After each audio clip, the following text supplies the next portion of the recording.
This is Raquel. Like many of you, she's a bright, dedicated entrepreneur.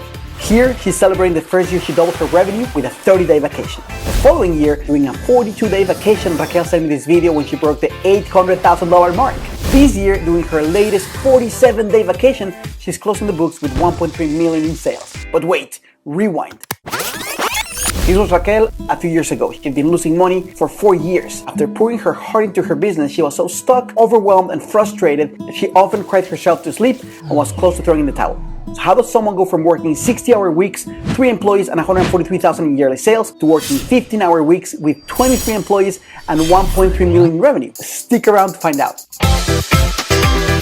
Hi, I'm Chris. In today's episode, I'm taking you behind the scenes, walking you through 5 critical steps I used to help Raquel scale her service business 9 times in a few years. If this is your first time here, welcome to Perfect Mondays, where I share with driven women entrepreneurs how you can gain more freedom, triple your revenue while working half the time. If you're struggling to grow your business, the first step I focus on is change your elevation. The most critical aspect in the foundation of the building called your business is you, your mental state, your level of focus, and how you manage your energy. Business strategy comes second. Have you noticed how easy it is to get frustrated, overwhelmed, and lose objectivity when your business feels stagnant? The worse you feel, the more you get stuck inside what I call an emotional basement with no doors, no ventilation, and no windows. If you're in that place, it's tough to make decisions because your visibility is severely limited. When you can't see what's outside, most of your actions become guesses at best. You start throwing in everything at the wall to see what sticks. Sound familiar? Changing your elevation means interrupting your negative emotional patterns and creating habits that let you raise your energy level consistently. In other words, leave the dark basement, ride an elevator up to the penthouse, and get a 360-degree view of what's around you. When you make decisions from this new elevation, you have more direction and confidence because you can actually see what's in front of you. That's precisely the first step I took with Raquel. I helped her get to a much better place emotionally to start dreaming big once more. Without this, she wouldn't have the courage to take the steps to double her revenue. Although it takes too long to explain how to do this step in this video, I have a gift to help you with this. When you click on the first link on the description of this video, you'll see a page that looks like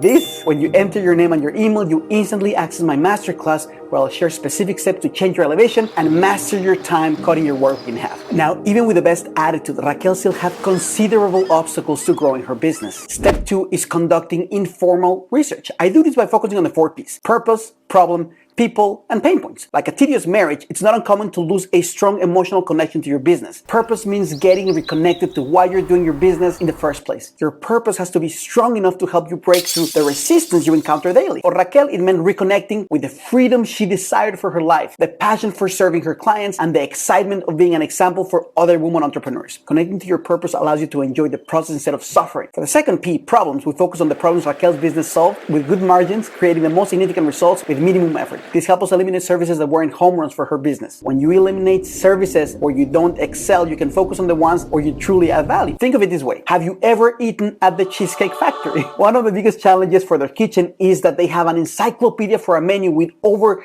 250 items. What's the likelihood they'll cook over 200 recipes with mastery and precision? Many entrepreneurs shoot themselves by attempting to solve problems they shouldn't be solving instead of only focusing on the ones they master. For the third P, people, this meant having more precise segmentation of Raquel's clients as well as defining her ideal avatars to stop attracting prospects that weren't good fit for her. Skipping this step hurts your self-esteem. Let me share an example. A few years ago, Joshua Bell, one of the best violinists in the world, played to a sold-out crowd in Boston's Symphony Hall. As a social experiment, he also played in a DC Metro station during rush hour for 47 minutes a few days later. You see, the day he played at the Boston Symphony Hall, he had a standing ovation. The day he busked at the metro station, most people walked by without even stopping, and he received only $32 in tips. The thing is, just a few days before, he earned hundreds of thousands of dollars. He wasn't a crappy violinist at the subway, he just had the wrong target. Have you ever done something similar and then taken it personally when the wrong target rejects your offer? The fourth P, pain point, aims to understand your ideal client's deep aches and desires. Raquel and her team had in-depth conversations with her best clients, giving us a clear idea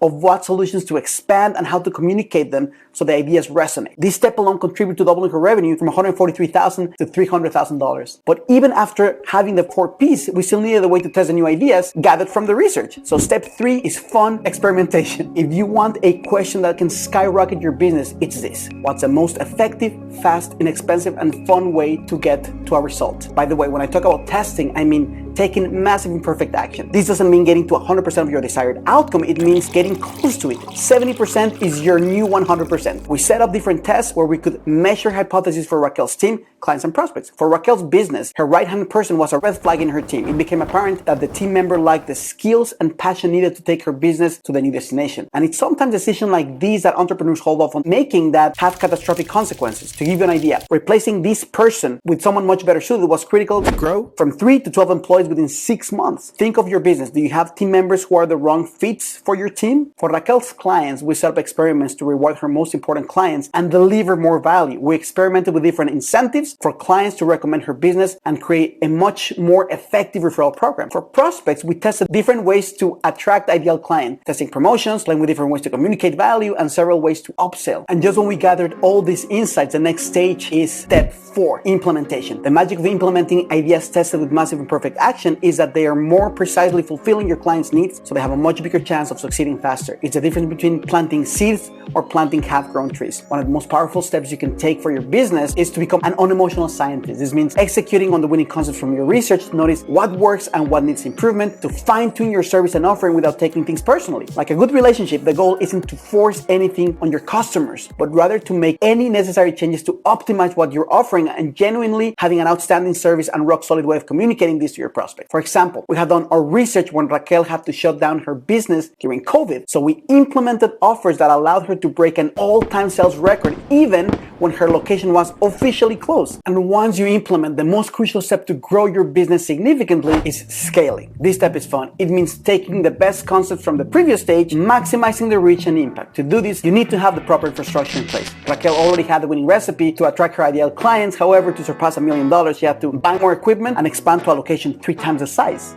She also had to grow her team from 12 to over 20 employees. The thing about scaling is that even with a winning strategy and formula, this can be a disaster if you're not set up for it. It's also important to note that the last 3 steps are cyclical. You're often experimenting, implementing, and scaling. So let's review the 5 steps that allowed Raquel to scale 9 times from $143,000 to $1.3 million in yearly revenue, taking 40+ day vacations. Step 1 is change your elevation. Step 2 is research what works and what doesn't work, and remember the 4 P's: purpose, problem, people, and pain point. Step 3 is fun experimentation. Remember, massive imperfect action. Step 4 is implementation. Step 5 is scaling. I know this is a lot to digest. Growing your business 9 times requires a lot of courage and discipline. So if you want to implement this, the number 1 action you can take is to change your elevation and master your most valuable resource, your time. When you click on the first link on the description of this video, you can access my free masterclass to learn how to cut your work week in half, literally. If you like this video, please give it a thumbs up so I know what type of content you want and so it reaches more people like you. Last but not least, if you, like Raquel, feel that you and your business are meant for more extraordinary things, if you're tired of spinning inside a hamster wheel or exhausted from trying to solve these business challenges on your own, I'm here to remind you that suffering is optional. It takes courage to ask for help. Click on the second link on the description of this video to connect with me and explore if we might be a good fit to work together. In the same way that I've collaborated with hundreds of entrepreneurs in 12 countries to have a lot more freedom and do more of the things they love. Thank you for watching, and remember that life's way too short, so love your life and love your business.